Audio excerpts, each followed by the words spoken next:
actually our house at night. Family might come like that. Our bedroom we share. Like I said, we've got our own bed, fortunately. Otherwise we share. One thing we don't have is secondary egress out of our bedroom, which is of course that's part of the code. We enforce on other people.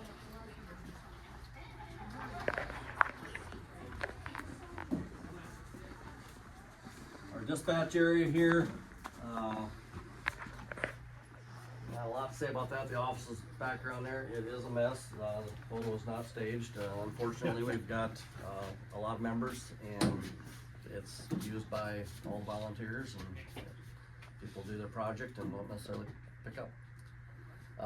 Behind this door is our bathroom for firefighters, and it's also a storage closet. That's another place that's not good when we come back. There's no place to clean up for members that got all the carcinogens on their body. I didn't plan a tour of what direction we're gonna go. We'll go this way though.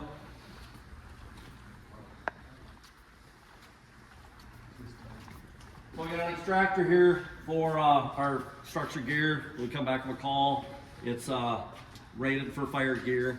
Unfortunately, we also wash our bedding and our bath towels and everything out here, which there's a sanitized cycle. It's supposed to get all the carcinogens out, but either way, you're carrying your bedding out here. If you drop anything on the floor, if you touch anything, I personally have a problem with that, but I don't have any choice other than take my bedding home, so I'm not gonna do that. So, squeeze through here, a little tight.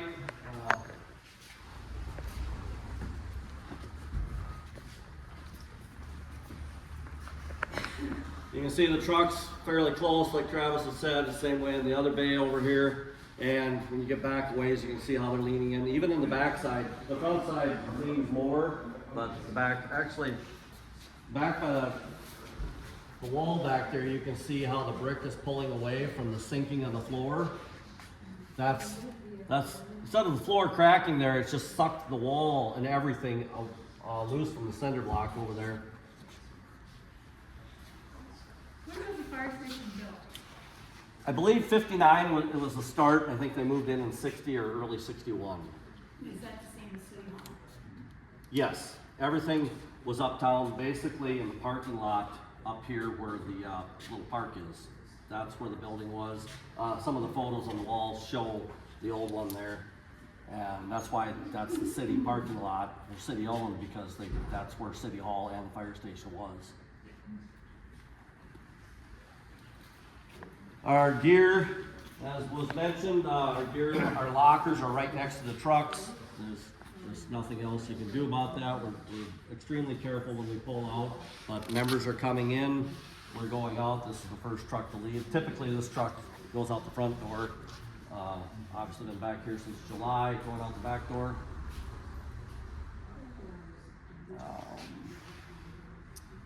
Over here, this here addition was put on in 1983. Before that, this was the only, this was an exterior wall at that time.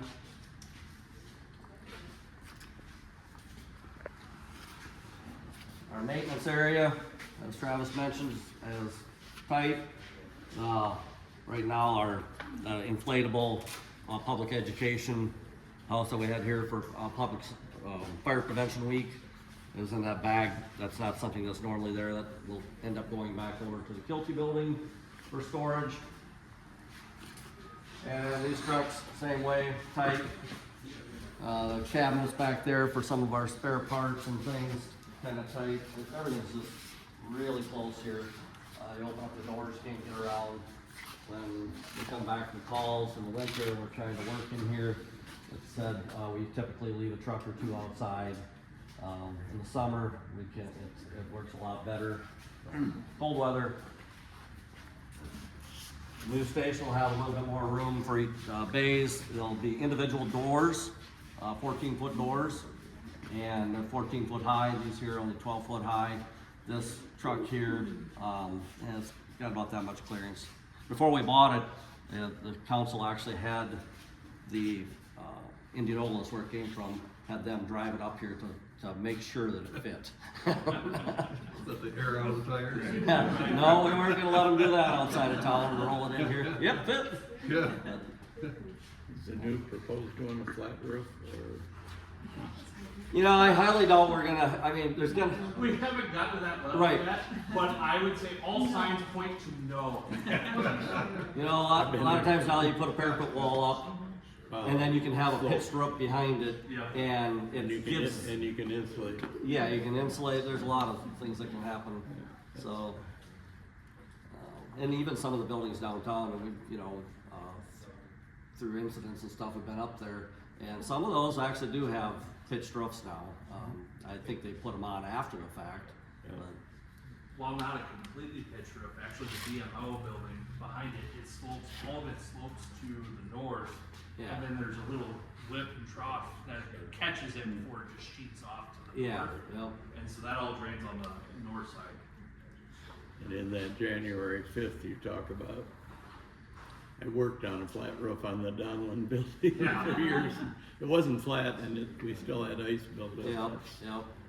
This one Hopefully the is truly engineer- flat. It actually drains to the center to different, drains that come down, and there's one back here that, depending on which way it's blowing, it leaks a little bit. So these are the ones that were boiling up. All four of them, yeah. Both bays. They all four go together, and then from the one that's over there under the glass door that we walk through, that's where that pipe that goes through the wall into the basement is.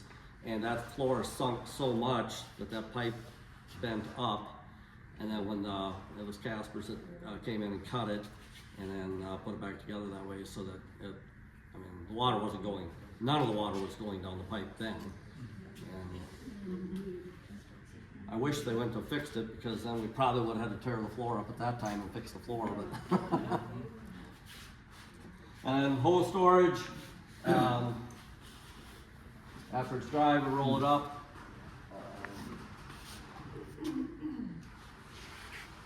Any questions out here I can answer? Is When this did you heat, say this section was built? 1983, is this heated with the same boiler as Yep. City Hall? same boiler, we have, just the 4 hanging heaters. So other than what's being addressed in the referendum, do you have anything else on the roadmap that's gonna require funding above and beyond what's just in your typical budget needs? I wouldn't think so. Hey, let me write this down. Yeah. He's recording it, so. I mean, You know- you're gonna have to come back to the well for more at some point, or? Trucks get replaced on, you know, I shouldn't say routine, but with this many vehicles. But the rescue truck's being replaced right now. But that's all part of just the regular operating That's cycle? operational. Okay. So Yeah. there is, $530,000 fire engine, that's why I said a $500,000 engine, that is gonna be purchased and delivered within about a year or so. That is commercial financed, so that is, it's not a bond, it's also an essential service, so it doesn't show up as a referendum issue. Does it show up as a tax? Potentially. I say potentially because that's up to the council to determine if we use our debt service levy to pay that off, or you can use general fund. Yep. And then one of our brush trucks is being replaced, and that's the rural trustees that pay for that, and they approved that a year ago, or a year and a half ago. That'll be taken care of. That was kind of my question. Does the county pay for any of the fire department's budget? So they do pay a portion.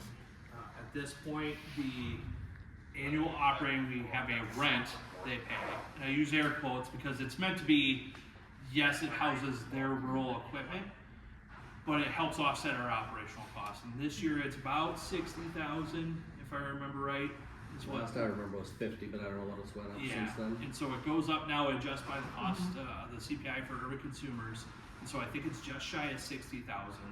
But they do have a couple pieces of equipment in here that are just theirs. So like, the tankers, yep, this one right behind you here. So within the city limits, we have hydrants and we don't need a tanker, but within rural they do. But we are, actually talking with rural fire trustees as well on what their potential contribution to the bond referendum looks like.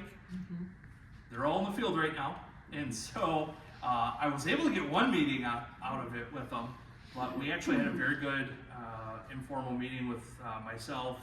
Jeff was present, fire chief was present, and our assistant chief was present, and they are on board with contributing. We just don't know what that looks like yet. So that slide I showed on the property tax impact as a result, that number may come down based on rural fires participation. Is this the only place they have equipment, rural, or do they have outlying? They- This is it. I would say they don't have any satellite And they, locations. besides the rent, they pay for half of a lot of the equipment, like the all Right. PPE, the gear we wear, the SCBA's, they are billed half of that.